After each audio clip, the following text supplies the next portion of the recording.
This episode of On the Limb with Nature's Voice Game Calls is brought to you by Stick Tamer Bow Silencers. Are you a traditional archery hunter or shooter? Stick Tamer was specifically designed for the recurve shooter.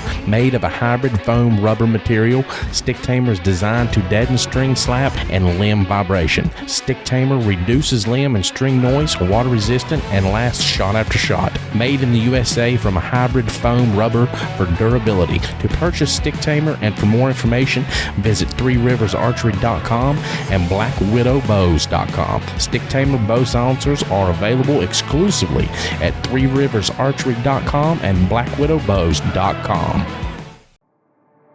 Folks, welcome to another episode of On the Limb podcast with Nature's Voice Game Calls, where deer camp becomes a reality for every listener. Join us as we talk God, family, country, and everything outdoors. Kick back, relax, and have a listen. Now, here's your host and co-host, Mike and Dan. And he would have me read them to the class, and that really kind of just planted that seed for me that, you know, people were interested in things I might have to say, and it kind of just went from there. That's awesome. Yeah. I wish I could. I tried the whole thing, but it wasn't ever for me. I'm not good with the words, maybe. We've experienced that a couple times, haven't we? Yeah. I always enjoyed creating stories, but it was just never something that really, I guess, stuck with me and all that. I enjoy reading some articles, but book wise, I'm not real big on the book reading. Like, I like magazines and small, short, easy read articles. Yeah. I like magazines too. I mean, I miss the magazines because they've kind of dropped off lately. Several years. I miss the magazines. Used to go to the magazine rack, and they'd be 4 or 5 different bow hunting magazines. Yeah, I could get every one of them because they were all just different. There was different things in all of them. That was one of the things we talked about on the phone. You know, like how things have changed in that aspect of things. How podcast is getting real big, and it's all about the audio, and it's all about video and stuff like that. I mean, it's got to be right there at your fingertips to where you don't have to do anything. It's you just hit a button. Yeah. I don't know if it's good or bad, but it is what it is, and that's the direction that everything's going to. I say it all the time. I love technology, but man, it goes too fast. I think. Yeah. I think sometimes we're ahead of our game. Yeah. What's the next big thing going to be? Yeah. What's it going to be in 5 years? Yep. Virtual reality headsets. You're going to be standing in your living room having conversations with people. Well, I just seen last night. They've got those robots out now that they are I mean, it's obviously the Tesla ones, and they're selling them for like $20,000. And they say that they will cook, clean, and do other things. Yeah.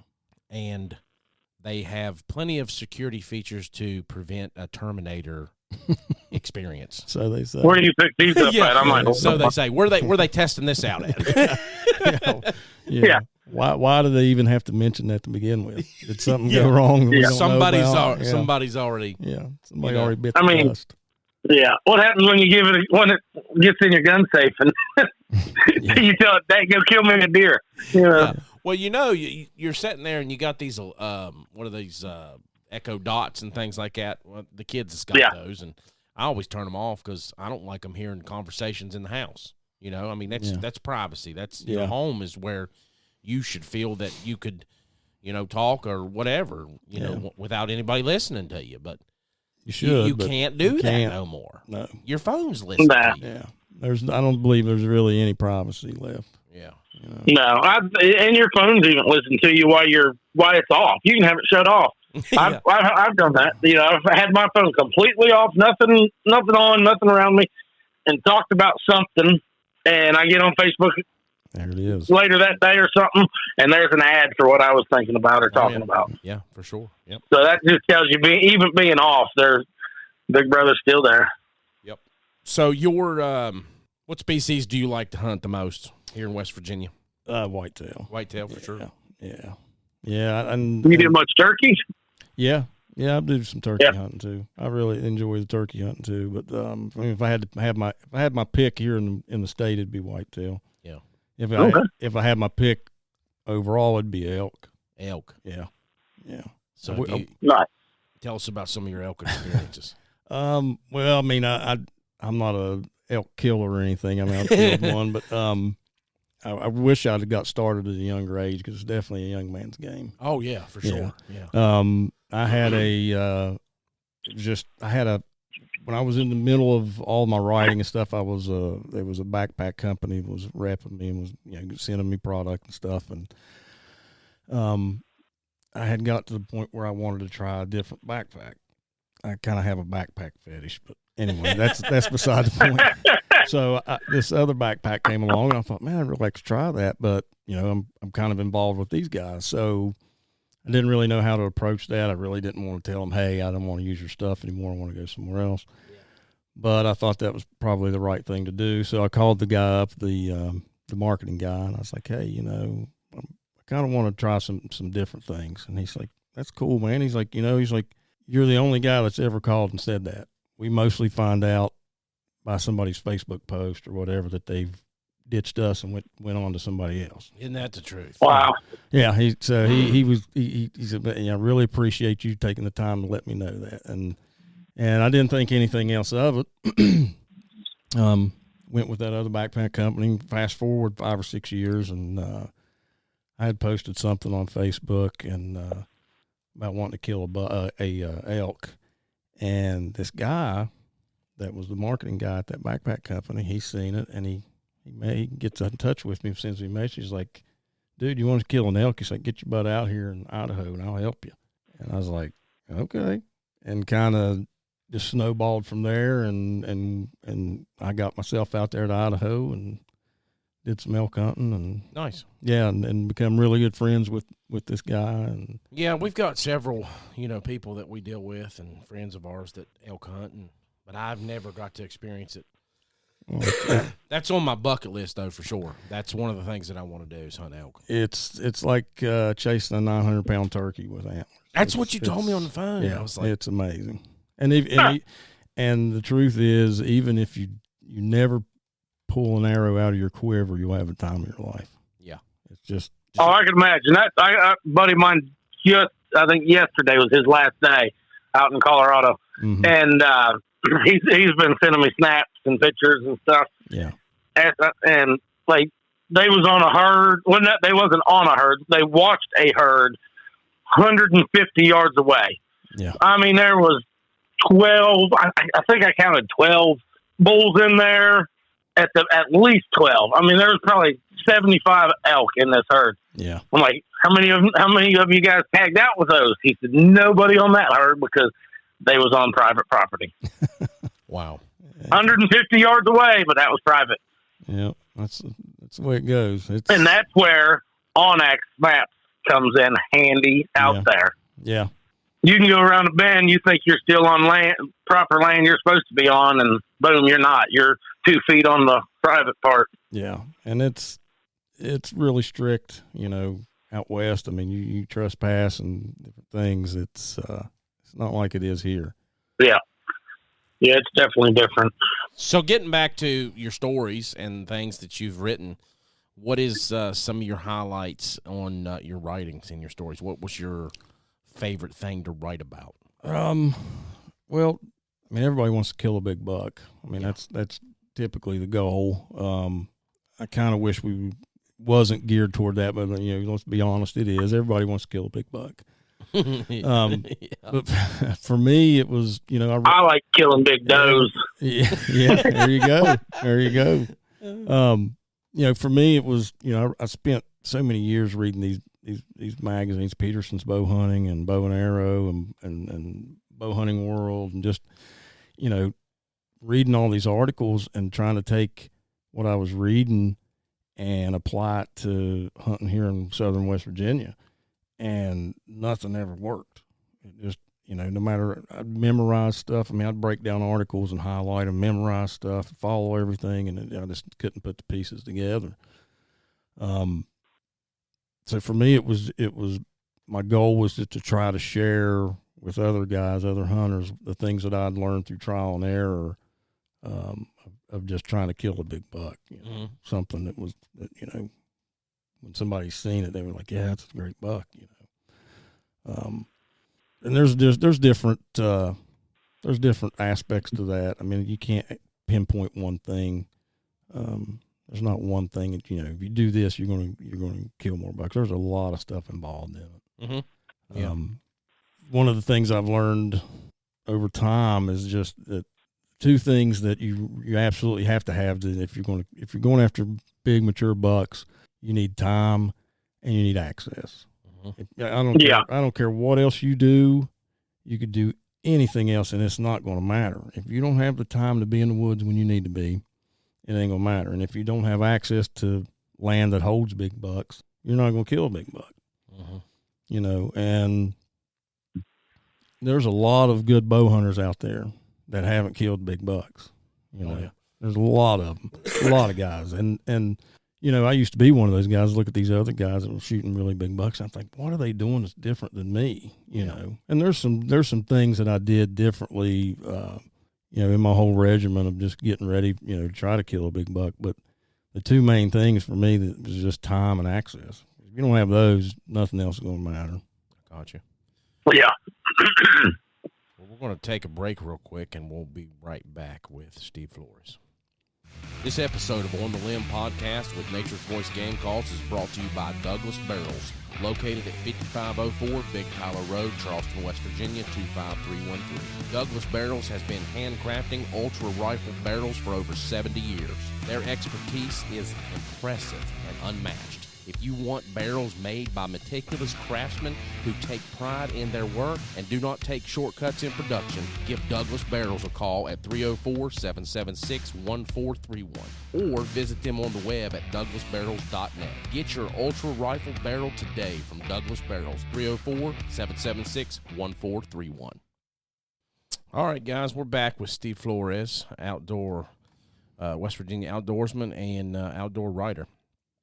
So, Dan has already done our salute to valor. I don't think I have him muted, do I, Dan? Maybe I did. Yeah, just mute me, whatever. I mean, I was like, I don't think I have him muted, but yeah, I did because it had that background sound coming through there when I was trying to play that ad. I got you. That's just the white noise I think that we get over the Bluetooth, whatever it is, transfer or whatever. Sure. Yeah, it probably is. But, Steve, tell us about, me and you were talking there on the phone, and, you had talked about a slogan. I guess you would call it a slogan, wouldn't you? What's that? The mountain bucks. Oh, yeah. Tell us about the mountain bucks. Yeah, that's kind of just a phrase. I want to say I coined that phrase. Now, I could be wrong, but I don't ever recall seeing that in print or anybody saying that, Yeah, because you had written that a couple times. Yeah. I mean, that was kind of how, that was exactly how I got into the writing industry was, everybody's pitching Midwestern tactics. Uh-huh.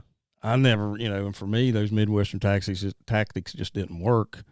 So for me, my pitch to editors was, you're missing a lot of readers out there that are looking for something, because I know I was looking for something, that they're looking for something they can apply to bucks that are in the mountains, not on, 20-acre food plots out in the Midwest, and that was how I got my foot in the door and pitched ideas and article ideas to editors was, look, there's a whole group of us guys that chase these, quote unquote mountain bucks. And that was just kind of a phrase I started. And, I wrote a lot of articles with that phrase in it and, throughout it. So that was basically my main focus.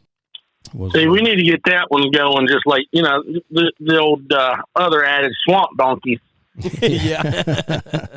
We need to start using mountain bucks a little bit more. Yeah. I like it. Yeah. Yeah. We were talking about that, and I was like, mountain bucks. I was like, I've not heard that myself, but we call, like, when we're talking about turkey hunting, we call them mountain birds. Mountain birds, yep. We talk about mountain birds all the time because it seems like West Virginia birds eastern birds is hard to kill. different. You know, you can bring people in from out of state, and they're like, "Oh, this ain't nothing." You know, wait till you get up in these mountains and you start hunting these birds. Everything's tough here. Mm-hmm. Yeah. Everything is tougher here to kill, I believe. Yeah. You know. And it's I agree. 100%. I mean, it's, you know, now don't get me wrong. These guys that hunt in the Midwest, and I'm not taking anything away from those guys. You know, I'm sure it's hard, but I don't think it compares to this. Well, I know it doesn't compare to this. I could see it being a little difficult bow hunting in the Midwest. Oh yeah, anything. You got a lot of open fields and a lot of space. Yep.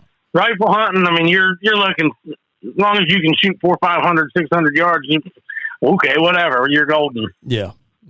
I mean, like I said, I'm not taking anything away from those guys, but killing mature bucks in these hills, especially the hills in the southern part of the state and those bow only counties, it's hard.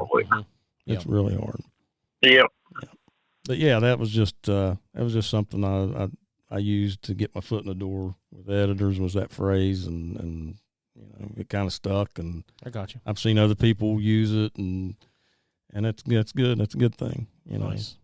Now, have you wrote books, or just mainly just do articles and just articles, just magazine articles? I've wrote for every magazine article there was that pertained to whitetails or bow hunting. Okay. You ever thought about doing any kind of book or anything? Yeah. I've actually started it. I've got it outlined. I just haven't put my fingers on the keyboard and really dove into it yet and got started. But yeah, it's in the back of my head. Right.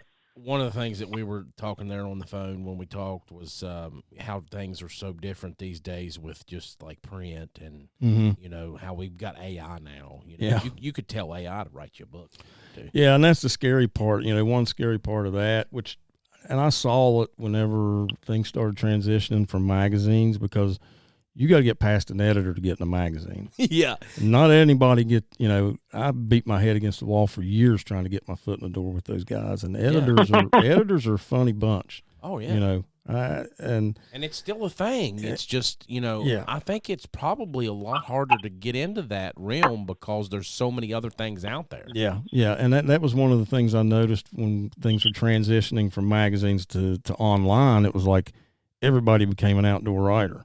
You know, just because you typed up 100-word article to go on, you know, whatever.com, you're all of a sudden you're an outdoor writer. And, you know, I'm not saying that anybody that wrote outdoor articles online didn't know what they were talking about or wasn't a writer, but it opened up the gates, and, you know, a lot more people got their foot in the door the easy way than to having to fight through a magazine editor to get going. It was, you know. Yeah, we had trunk or treat there at our church the other night, and somebody walked up and they were talking about music, that they write music, and he played some of the songs, and he was like, "I'm not singing this; it's AI that sings it, but I write the music." It's crazy. Oh, and I was like, you know, that is crazy to even think about. Yeah, and AI can write. I'm sure they write songs with AI and everything. I guarantee you they do. I mean, so it's just.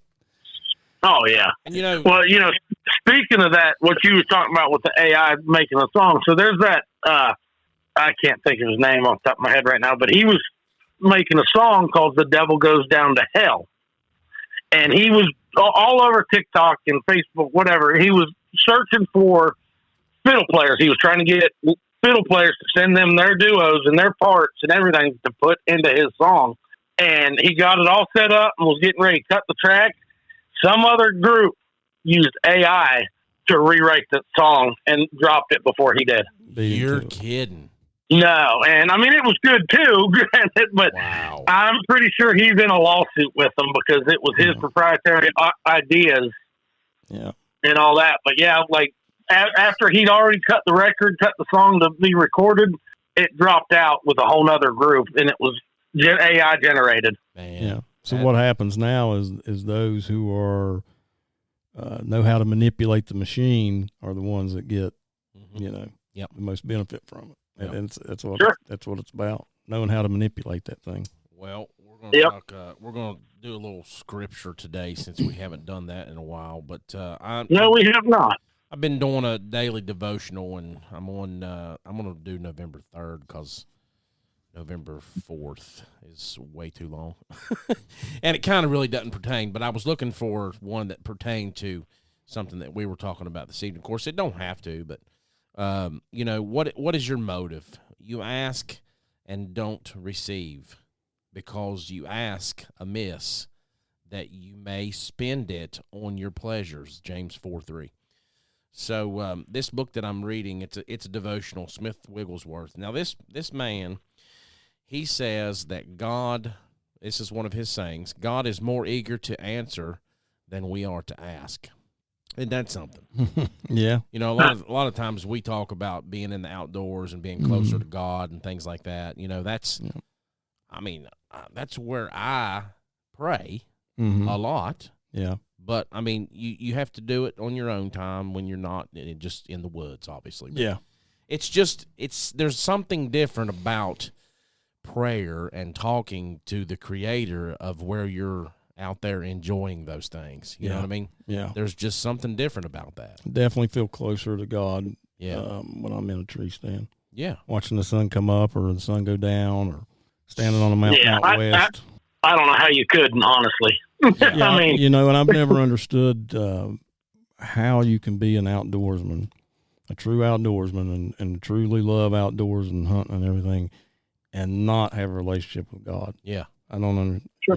And there's a lot of guys that do, but I've never been able to understand that, how you can put the two together and not have a relationship with God. Mm-hmm.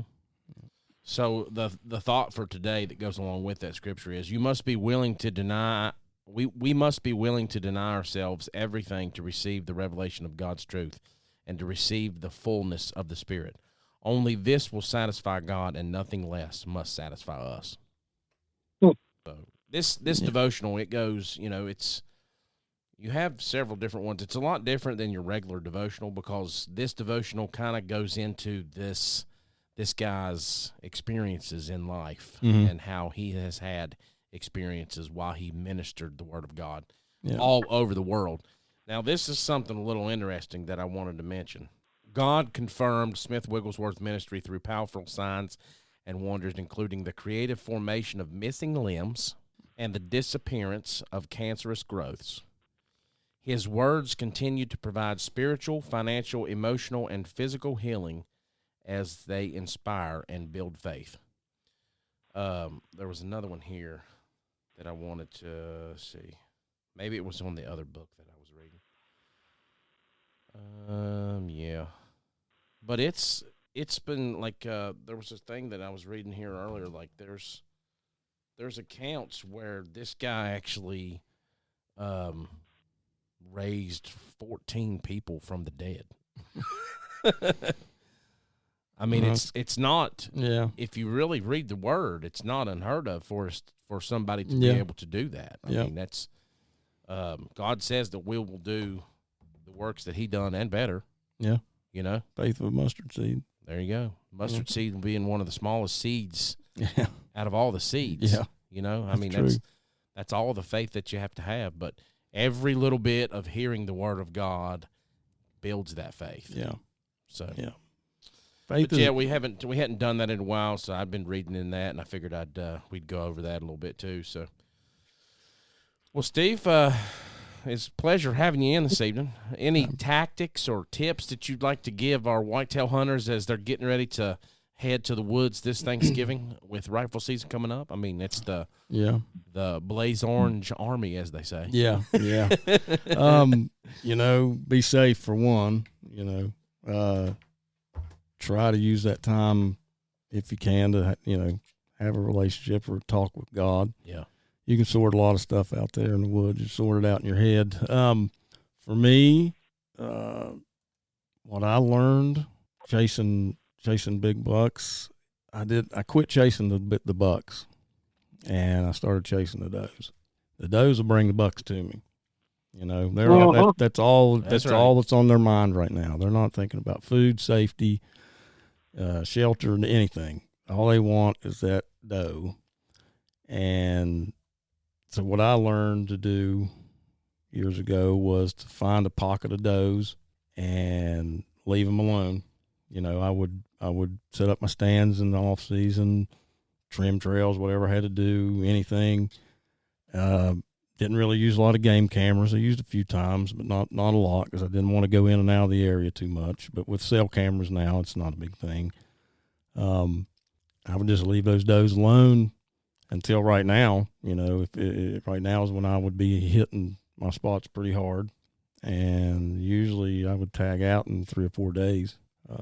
About every year for about a 10-year stretch. I mean, it was just like fishing a barrel. Honestly, it was But I had but nobody wants to. If you're a bow hunter, you want to hunt more than 3 or 4 days a year. Yeah, definitely. So I would have other places that were just burner stands. I would just go and hunt, and it was mostly for putting meat in the freezer or anything else. And then my really good spots I didn't touch until right now. This week coming up is when I would really hit them hard. Yeah. Are you user of like scents and scrape starters and yeah, I mean, doe estrus and stuff like that? Is that something that you use? Or? I used the scent stuff a little bit, but not much. I really got to the point where I didn't use any scent at all. But scent control, I am a fanatic at it.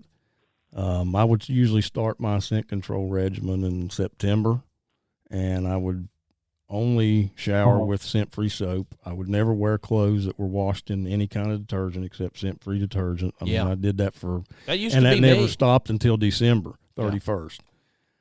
So I start in September. By the time mid-November rolls around, I know I'm not going to. You smell like a pine cone. Yeah, I know.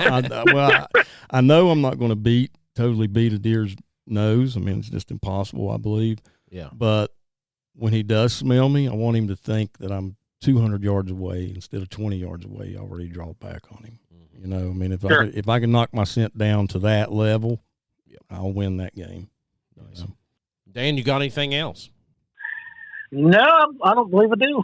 So you got hunting plans to stay here in the state? You going anywhere else? Yeah, I'm going to stay here. Go with my children. That's kind of they've gotten a big brunt of my hunting time now. They're at that age where they've killed a few deer. My daughter actually killed her first deer with a bow a couple of days ago. Oh, nice. Awesome. Yeah, she's 15. I've seen that post you posted. Yeah, she's 15. So she'd killed one before that with a crossbow with me.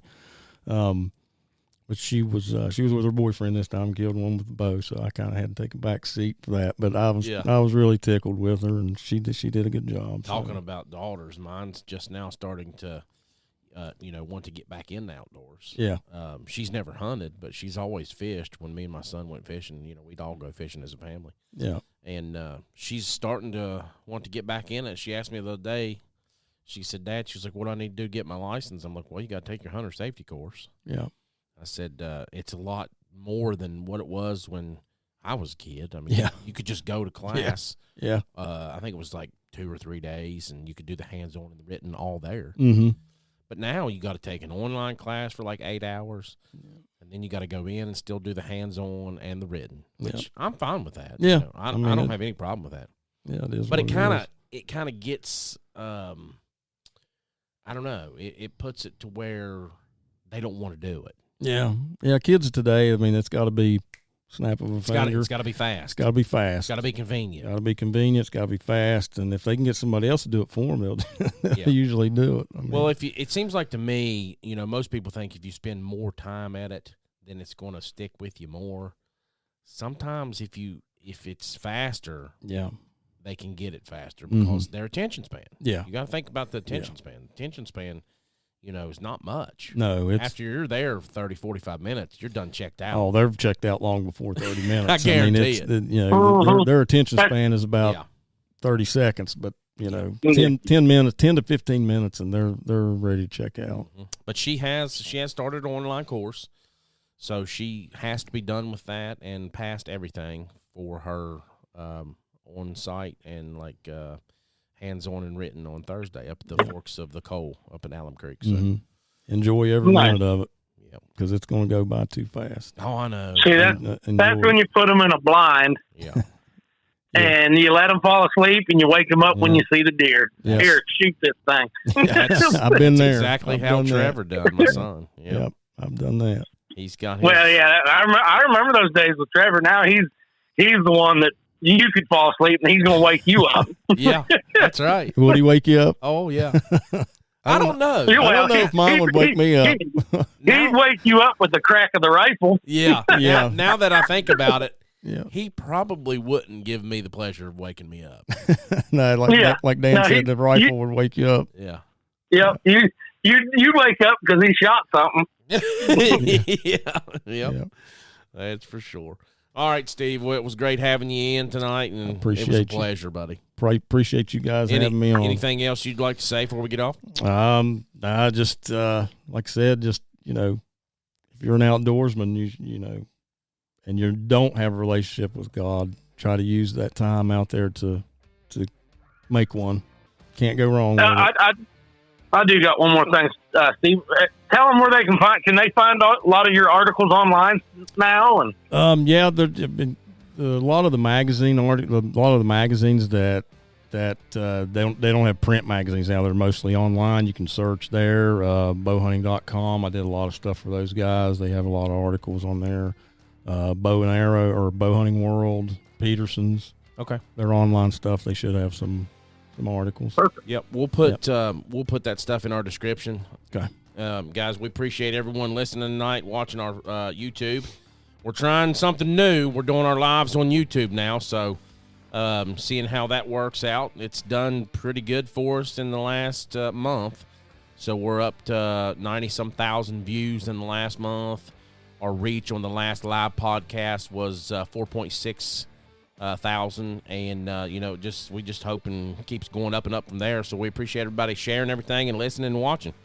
Absolutely. Yep. You guys, don't forget to check out naturesvoicegamecalls.com. Use podcast 15 at checkout for 15% off your entire order, and also check out Aquacase. You can check him out at aquacase.net. Use promo code podcast 15 at checkout, and you get 15% off your entire order. They are your waterproof case and bag experts. That's right. Dan, you gonna be in for rifle season, I hope. I'm pushing these old boys. You better push hard. Get done. Yeah. I think they'll get done. I had what really sucks is I was offered the opening day of Kentucky rifle. A friend of mine was like, "Dude, you should come down to the property. They got 40 acres that butts up to Daniel Boone." Oh man, you got some big bucks. So, you ain't kidding. Big so. Bucks. Yeah. Yeah, and that starts this coming Saturday, I believe. Oh, well, you won't make that. No, I won't make that. So, but it's an open invitation now, I guess. So maybe next year I can hit me a Kentucky rifle hunt. Well, that's good. Yeah. All right, guys. Well, thanks for watching and thanks for listening. We sure appreciate everybody. Dan, you be safe out there, buddy. Always. Thanks again, Steve. Thank you. Thank you for having me. This episode of On the Limb with Nature's Voice Game Calls is brought to you by Apparition Scents, an outdoor and sporting goods company based in Dilliner, Pennsylvania. All of their scents developed and hand bottled with strict attention being paid to every detail. Contact them today at 724-998-7646 or check them out at apparitionscents.com. 100% lethal or your money back guaranteed. Get a hold of them today at 724-998-7646 or check them out at apparitionscents.com.